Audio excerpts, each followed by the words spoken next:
They say the biggest threat to a black man is the police and the white man. That's a lie. Maybe it's just me, but I know it ain't. It can't just be me. It can't just be me who sees this, feels this, observes it from a third party. It can't just be me.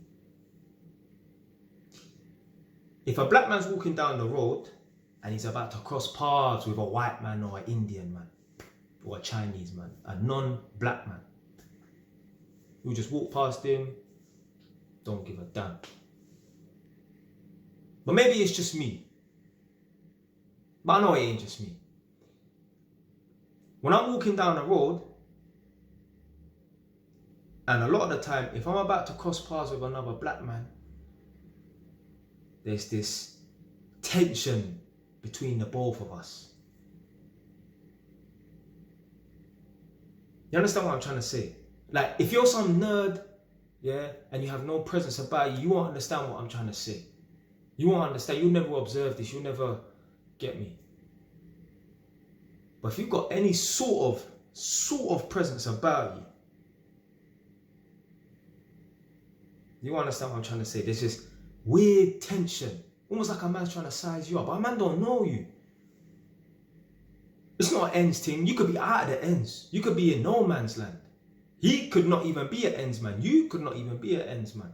You don't have to. It's not about being a road man and that. There's this weird tension. You see another black man, it's almost like you're sizing a man up. Not even just on road, you know. But I get this at the jobs. Man's an electrical tester working in Northampton, you know. When I go to white people's yards, just normal, like, get me? Obviously, I'm a stranger in their house, I get it. So they're gonna wanna be a little bit cautious of me. But when I go to another black man's yard, cause remember, when I'm on my way to these people's yards and that, to be fair, I do phone them so they do know that I'm a black man coming to their house, because obviously they can tell by the way I speak. But sometimes, obviously, I don't know that they're a black person or whatever. But when I get to the tenants' houses and that, I'm cool with them. All the black men, them, I'm cool with all of them. And like, we're talking, we're vibing, we're chatting, we're all like having like you get me, a bit of a laugh, we're cool. But there's still, even when I'm looking at a man and I'm chatting to a man, I'm having a conversation, I'm talking to him verbally, but whilst we're making eye contact, there's another conversation going on. Now maybe that's me. Maybe because me, I'm a man, I make and hold strong eye contact. But I always feel like there's a little bit of like mental muscle flexing and that. Yeah, I'm not saying when I go to some of these tenants' houses, them man, they're walking around top off and beating their chest. No. But it's almost like mental muscle flexing and that. It's like man's trying to size you up. Man's cool with you. Man thinks you're blessed. Man's chatting to you. But there's still that little bit of a tension, a little bit of like, man's trying to size you up and that. Maybe it's just me. Maybe I'll just bring out the tension in people. Maybe I'll put people in a position where they feel a little bit threatened or something, or they feel like they need to size me up. I've had man in my yard, big man, you know, man all pushing 55, 60 and that. But, you know, us black man, we look young and that. I've had man in my yard, gas engineer, telling me about how he's got a gun and them thing there, you know. I've met man, removal man, black man, big man, 55 and all them sort of ages, they're telling me about how he runs Northampton and that. It's like I bring out the gangster and everyone. How can I have a man come to my yard, a gas engineer, telling me about how he's got a gun and them things there? We're just having a normal conversation of that, but it happened to come out. I must bring out the gangster and people, innit? It can't just be me though. It can't just be me that brings out the tension in other black men.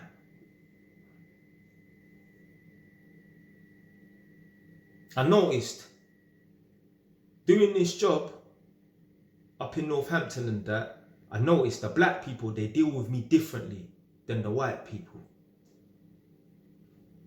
White people, like, some of them are cool, some of them might not be that cool, but it's just normal. It's nothing to even complain about. But when I go to black people's yards, like I said, they deal with me differently. Like, there's that little bit of tension there. It's like man's trying to size man up. I've been to man's yards before, and a man's probably expecting a white man to come to the yard and that.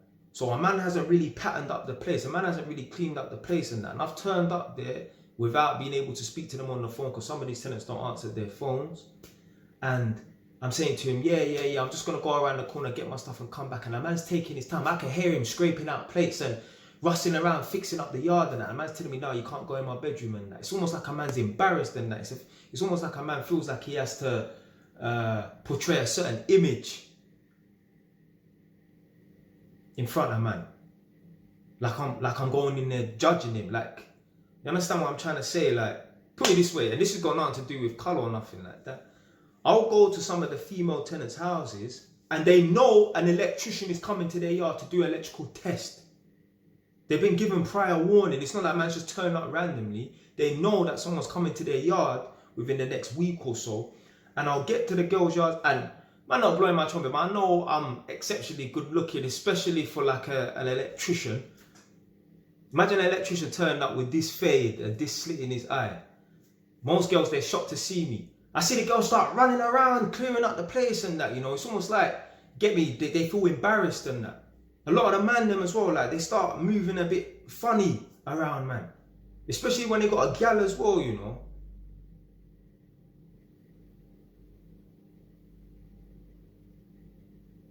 Yeah, man, it must be, you know what?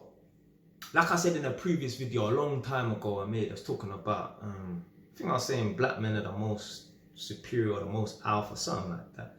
And I said the reason why when a black man sees another black man, I was saying that because I even spoke about this in our video before, talking about the tension and that. And I was saying that maybe it's like a hangover from the days where we was in the plains of Africa, when we was in tribes and that. And it's like, when we see like a white person or whatever, we don't care. But when we see another black person, we're kind of on guard or whatever. There's tension in that, because back in the tribal days, anyone that looked like us, but we didn't know, so they're unfamiliar face, but they look like us, they could be a potential threat. Maybe that's the only thing I can think of as why when another black man sees another black man, we size each other up, we consider them to pose a sly threat. Even if it's not going to be that. But what I'm saying is, when you see a white man on the street, you don't think that this guy could be a potential threat. Whereas a black man, you see another black man in the street, okay, something could kick off or whatever. You go out on the street right now, if you live in the ends, you go out on the street right now, you'll get screwed 10 times a day. You could have 10 fights today, you know. Now, maybe if you live Stoke-on-Trent or some funky place up in the country, I don't know. But if you're in the ends, you go out on the street, you get screwed 10 times today, you could have 10 fights today, fam. Literally, because black men are going to be screwing you. White man look at you, look away, they don't care. I'm not saying black men are going to look at you, and if you don't look away, then you're going to be in a fight. What I'm saying is, you can easily get into a madness with a black man. White man, when we see white man, we don't business, we don't care. Non-black man, we don't care. I've had it before. I've been driving my car and that. And like I said before in previous videos, in Northampton, everyone's a gangster in this area. Even Indian, man. Not road youths who are Indian. Because I know in the ends, there's some Asian youths that are about this thing. No. Proper Indian, man, that have families and that. Even them, man, they think they're bad. Man, I had to move to a man outside my yard, and then I've gone off with my car. He's following me. I had to get out of my car and finish him off, blood. Yeah, don't worry, no casualties and nothing like that, but you get me. I had to round 2, you get me. I've even had to jump out on man and, you get me, sit on man. So I've been driving my car around here, and I remember one time some Indian guy was crossing the island or whatever in the street, and he's taking too long, so I beat my horn. My man put up his middle finger, you know. My man, bro, I stopped the car and reversed back. I said, blood, come around the corner right now. My man didn't want it, he carried on walking. If that was a black man, I would have jumped out and I would have fought him right then and there, you know. Because you're a black man, you should know better. You're a black man, you should know better. But yeah, man, it's just weird, man. Like, it's getting weird tension and that. Like, I go to the tenants' houses and that, like I said, like, I have a conversation with them and that, and we're looking at each other, get me, come on. When I talk to them, I don't look on the floor and that. The verbal conversation is different to the conversation we're having with our eyes, you know. Now maybe it's me, I'm a man make strong eye contact, maybe it's me. But even besides that, I know other men must experience it when they're walking down the road, they see another black man, there's this, you get me, you're sizing a man up and that. Whereas you don't do that with a white man.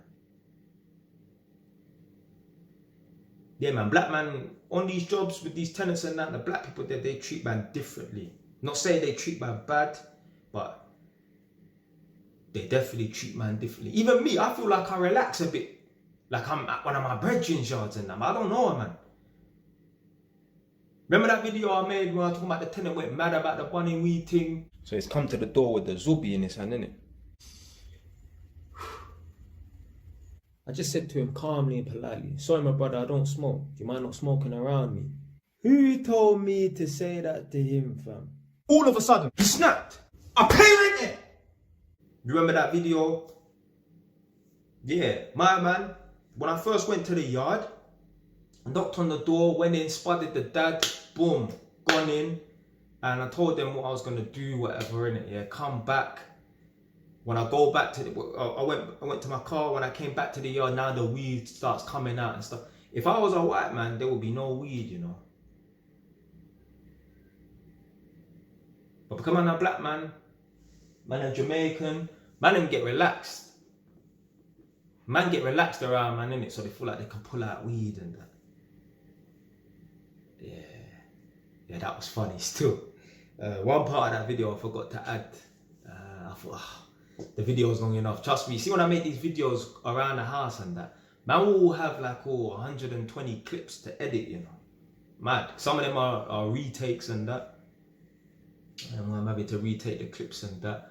But yeah, my man, remember I was saying in that video, my man had bare pictures all around the yard and that, like, just, you know them little Polaroid, you take the picture and then boom. My man's all had that in his living room, that all in his bedroom. This is the dad, not the son, you know. And I wanted to say to him, blood, this is coming like a jail cell, blood. Literally. His dad, the dad must have been to jail. Most black man who's not a white collar black man has been to jail before. Even if it's some little minor offence in it, yeah. Most black man who's not white collar, even not blue collar, has been to jail, innit? For whatever. The guy's yard has so many pictures. I'm talking about 30 pictures, 40 pictures all together. The little Polaroid, the little rectangular Kodak pictures and that, all on the wall and that. Coming like a jail cell, you know. I'm like, bro, this is like being on the wing. In one of the man them cell and that. You know them man, they got them long sentences and that. They just got bare pictures and that to keep them sane. I'm looking at the pictures and I see one girl I know who moved to Edmonton from Hackney. And I said to him, oh, I know her, that's so-and-so. And he's looked at me like, I'm like, no, it's not even like that, innit? I just know her face and that. Man didn't trouble her, nothing like that. But yeah, this just comes to, it just makes me think that, yeah, the son that was active, man, he ain't from Northampton. The energy that he was coming with, that youth there ain't from Northampton, innit, yeah? There's certain levels of, like, you can have, this is the thing about growing up in aggressive environments and stuff like that. Like, your environment definitely shapes you. Whether it's your household is aggressive, or you come from a rough household, you go to a rough school, I'm gonna touch on that in a second, or you grow up rough on the streets and that. That guy there, unless he generally has a screw loose and there's something mentally not right with him, that youth there that was, I pay rent here, he ain't from Northampton. No way. I'm not saying in Northampton they ain't got bad man. They do have man. I hear like a little story, yeah, this person got blammed, this person got shot, this person got chopped with a machete and stabbed and that. They got man that will do you something. But there's a difference between a man firing off a pistol or stabbing someone and being an aggressive person. You see, aggression is to do with your environment and that. There's man that shoot man and that, but they ain't that aggressive in their mannerisms and that. But that youth there, he was so aggressive with, I pay rent here and that. He wanted to assert his dominance so much. I know he's not from Northampton originally, innit? Yeah, I know he's probably spent some time, considerable amount of time in London. in Hackney, because the dad said he's from Hackney, and then one of his daughters lived in Hackney and moved to Edmonton. So the son must be from down there, innit? Yeah. This guy's level of aggression, like me, I'm aggressive. I wouldn't be aggressive in a situation like that, like in a tenant's yard. And imagine that. Imagine I swung at a tenant. Imagine that. Like some people will be like, oh yeah, man, you get me, man's talking bad. But imagine if I got fired from a job for banging a tenant in the face. I wouldn't be that aggressive on a job unless I felt like my life was threatened or something like that. But that guy's level of aggression, I know, okay, he ain't from Northampton originally. He didn't grow up around here like that. That youth there, to learn that sort of aggression, he must have either been in the maddest jails, or my man grew up in Hackney somewhere, because his dad's from there and his sister's from there. But yeah, man went to a school. My school was an okay school, but it was an aggressive school, wasn't it? Like, yeah, we loved to ramp and fight. And even that, like, in my year group, so in my school, I'd say it's like 40% black and then 60% other. But you know when it's like 50% black, that's a black school, isn't it? Yeah, because the other 50% that's made up of whites, Asians, and that, then I went to a school with 50% black kids. I went to a black school. You understand what I'm trying to say? And like in my year group, we was obsessed with fighting. That's all we used to do. Fighting, man. Drapesing. You know what drapesing is? We used to hold onto the school bags and that, or blazers, and try and throw each other on the floor. That's what man used to do. Drapesing. Taking me back, man, we had this little secluded place in the playground called the Drapesing Court, or the Drapesing Corner, innit? A man used to be go out there, pushing man up on the wall and dashing man on the floor. Summer heart. Listen, if you know, please like this video or write down a comment in the comment section below if you know what a summer heart is, innit? Yeah, man, we was all about fighting and that. Us lot, we used to like talk about other man from other schools, like we know other man from other schools, innit? Yeah, and if we hear another man's name from another school, all we want to know is he strong or not? We was obsessed with who's strong, who's not strong. Well, who's strong? We didn't care about who's not strong. All we was obsessed with, who's strong. I could tell you when I was in school, when I was in year 9, 10, 11, I could tell you who the strongest was that I heard in each year group in each school. Sorry, I could tell you who was the strongest in my year group in each school. So Alwood and all these different schools, Salisbury and all these different schools. And us, man, we was just obsessed with fighting and being strong. Yeah, man. But yeah, man, the biggest threat to a black man is not the police, it's not white people, it's another black man. Most black men get killed by black men. If a black man is murdered, it's like, I don't even know the figures, but I'm going to tell you the figures. It is probably a 98% chance that a black man is killed by another black man. In a white country. In a country where we are like, in England, I think we're only like 10% or 8%. In America, it's probably the same.